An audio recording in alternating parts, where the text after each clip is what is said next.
Am I the type of trader to do supply and demand or support and resistance, retest and break of structure type things? So really, I'll do both. First in my head is always to identify and find where the liquidity is in the market. So first I'm looking for that supply and demand. Have we had a bunch of losers recently in the market going in that main direction trend?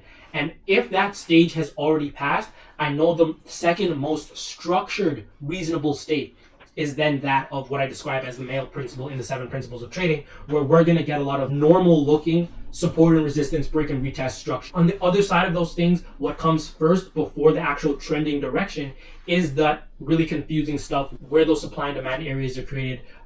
Those past highs are created in downtrends, giving confusing perspectives on whether the market is going up and down, stuff just like that. But it's for me to understand that there's those two sides of it, where there's a confusing phase of the market and then there is a clear directing phase of the market, right? So I generally find that you have better risk to rewards along the supply and demand, just to look in those liquidity areas and stuff like that. And then you can just find really normal risk to reward, risk 1 to gain 3, whatever the case. But you do have both options, and I do utilize them based on what time I'm looking at the market, what the current situation is, and if we are already past that first stage or into the second stage of the trend continuation at that point.